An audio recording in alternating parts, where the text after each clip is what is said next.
Well, hello everyone, my name is Albert, and today I would like to bring you a little bit of comparison between renting services for bikes in Hong Kong. Now, the thing is that these renting services have been a thing for like 2 or 3 months now. So before that, if you wanted to rent a bike, you had to go to a local store, a local business, just go there, pay the deposit and so on, get the bike and then give it back to that store. Right now the whole thing has been a little bit easier. So now if you want to rent a bike, it's a matter of going with your mobile phone, just taking or like scanning a QR code and then just renting a bike for as long as you wish. The thing is that right now, as far as I know, there are like these three services that I state here: Loco and gobee, and gobee.bike is the third one. And in this video, I would like to compare both the advantages and disadvantages of owning or renting a bike in Hong Kong, and also compare a little bit the different things of these three companies that are right now in Hong Kong. Alright, if you have any other experience, because most importantly, like this whole video is based on my own experience. As I gonna say afterwards, it's based on an 8-minute ride, both the price and everything, so it's basically my own experience. So if you guys have another like opinion or experience of other companies that are in Hong Kong right now with this similar, I would say, like attributes, then just post it in the comment section and feel free to create your own video, of course. All right, so first off, which are the advantages and disadvantages of owning a bike in Hong Kong? One has to consider that it's a very expensive solution, short term. So basically, I've been navigating like kind of like lots of web pages looking for a second-hand bike, and the experience hasn't been good at all. Also, one has to consider that if you want to purchase a bike, like at least a new bike, it's really expensive here in Hong Kong, because like biking and cycling here in Hong Kong is really like a big thing, so it's a hobby. As a result of that, you have like lots of stores that also offer bikes and bike services, but it's kind of like, the average is really expensive, so short term it's not a very good solution.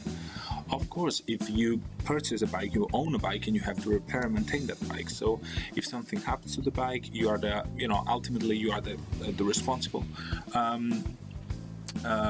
for whatever happens to that bike, and also to repair and maintain the bike. This, like in practical terms, I would say, that is translated to investing time and money to know how to repair and maintain your bike. So basically, that could be kind of a disadvantage, I would say, at least short term. All right, and then of course, advantages that you have a bike 24/7, so availability, and also you can park anywhere practically in Hong Kong. There are like lots of bikes, and things are pretty nice for cycling as well, especially. Yeah, as I said before, it's kind of a hobby. So like on Sundays, especially like summers, people at night tend to go and have a nice time with the bike outside. So that could be a little bit like the advantages or disadvantages of owning a bike in Hong Kong. Now, if you want to rent a bike in Hong Kong, now it has become a little bit easier, but I'm gonna start with the disadvantages. Of course, the availability, and by availability I mean literally when you look for a bike you cannot find one. So basically, I'm gonna say it afterwards, but all these different companies work more or less the same way. You have an app, you check your phone for like the nearest bike, and you just unlock it and rent it for like, I don't know, as long as you want, right? Problem here is that sometimes you will not find a bike when you need it the most. Another thing is another type of availability that I stated here is user-generated availability.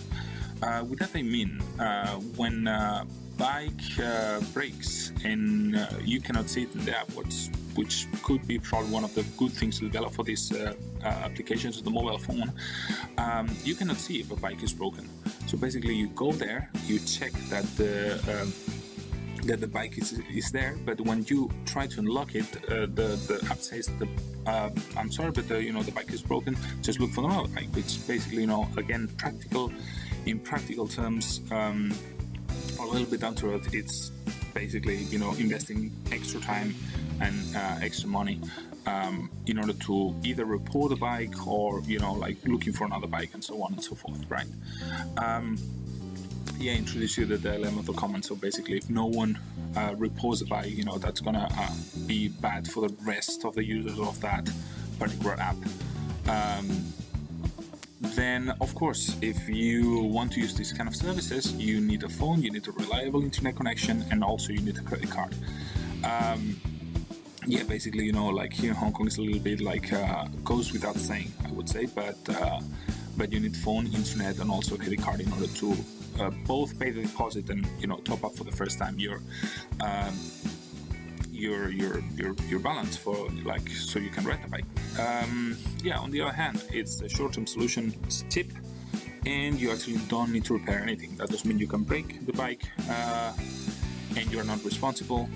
But of course, whenever something happens to the bike, hopefully someone in the company is gonna come at some point and repair it. All right, I think that's it for the advantages, disadvantages of owning or renting a bike in Hong Kong. Especially, and I would like to emphasize, if you own a bike, you really have to pay attention on maintaining the bike.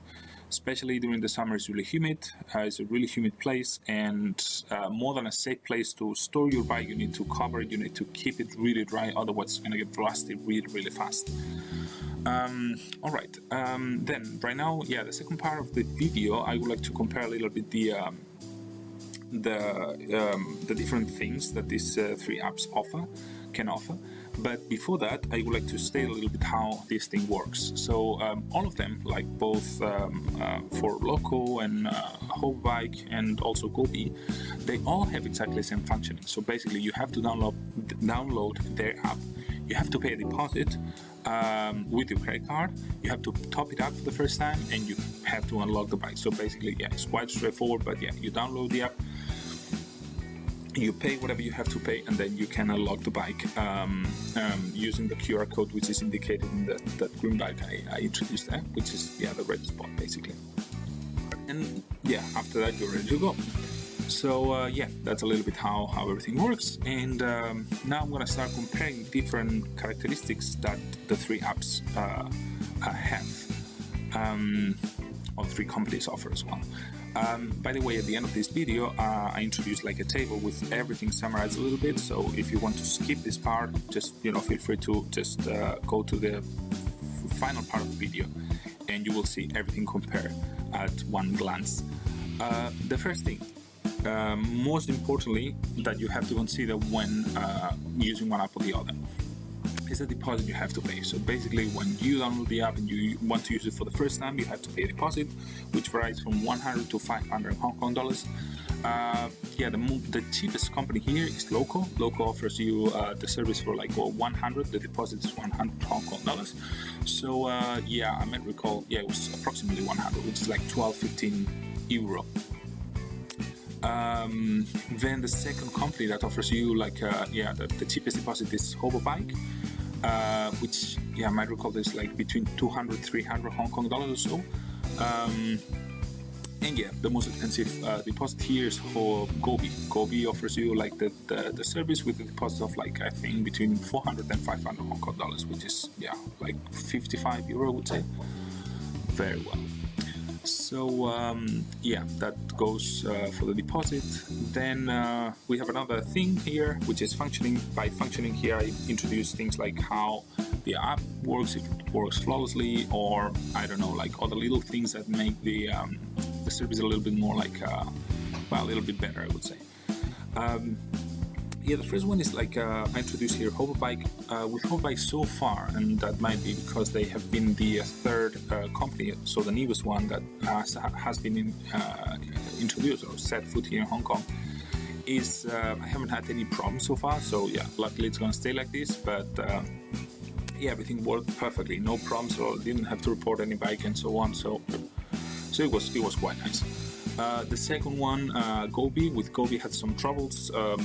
For example, just to give you a practical example, I was reporting a bike broken, again using your mobile phone, your own data and everything, and it stayed like 2 or 3 days without being repaired, and the app crashed for like 1 week straight, and I could not use the service for like 1 week straight.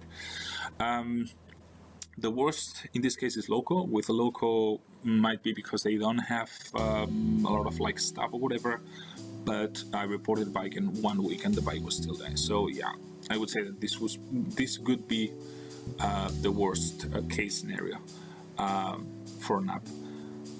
All right, I think it's functioning. Yeah, that's it. Then number bikes. Yeah, plain and simple. Number of bikes. I refer the number of bikes that are available or you can find in street. Here, Gobee is the best, so you can find bikes absolutely everywhere, practically everywhere in Hong Kong.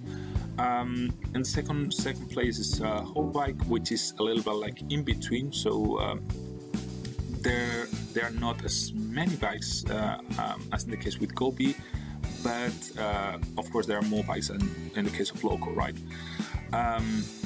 The last app here would be Loco, because with Loco you basically, if you are lucky, you can find a bike. And that would be a little bit it. So Gobee, gobee.bike, and Loco in this case. Another important thing, if you top up your balance, will they give you money for free? Yes, only two of them, two companies, Loco and gobee.bike. With Loco, you get $30 every 100, and so far could change at some point, but so far as I know. With Loco, they give you $30 every 100, and with gobee.bike, they give you $30 per $200 that you top up your balance, right? The only one that doesn't give you anything, it's Gobee. So that's a little bit it. One other important thing is the price per ride, of course. If you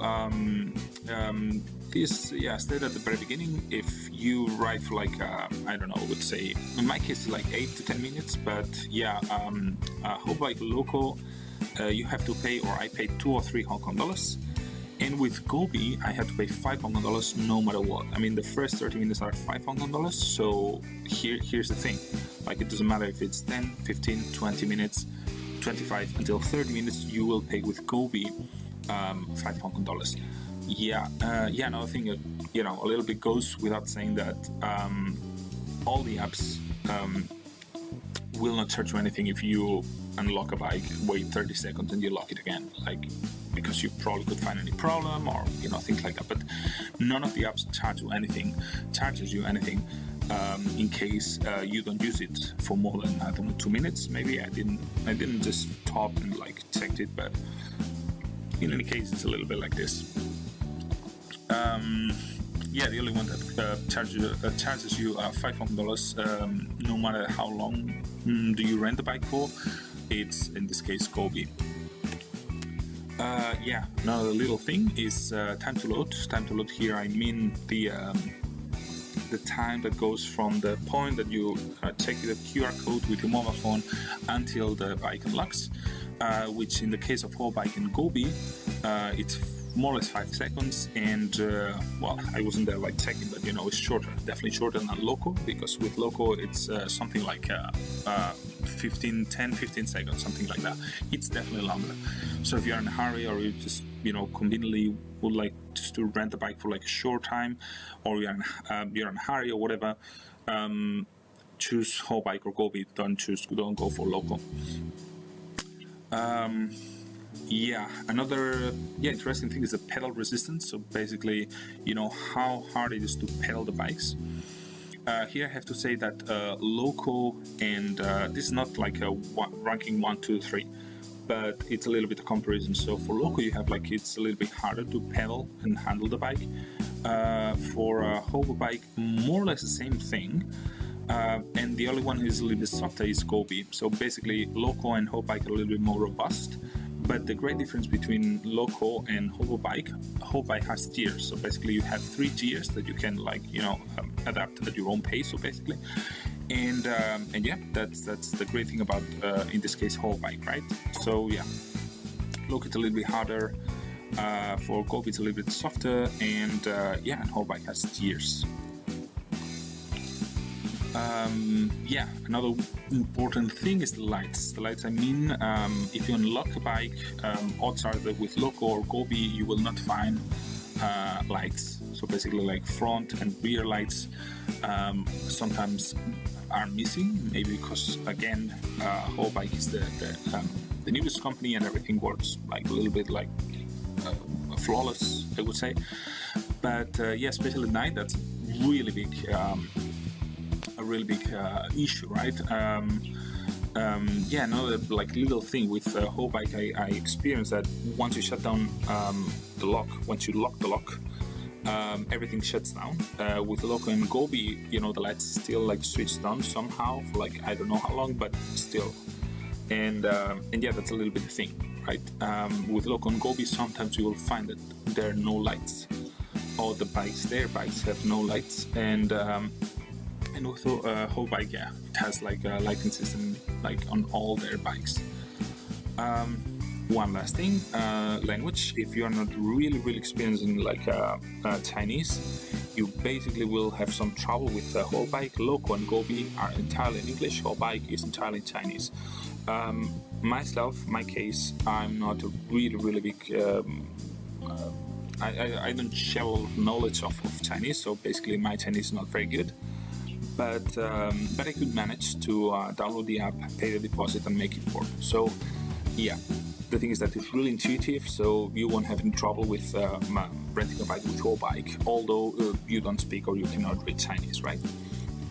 I think, language.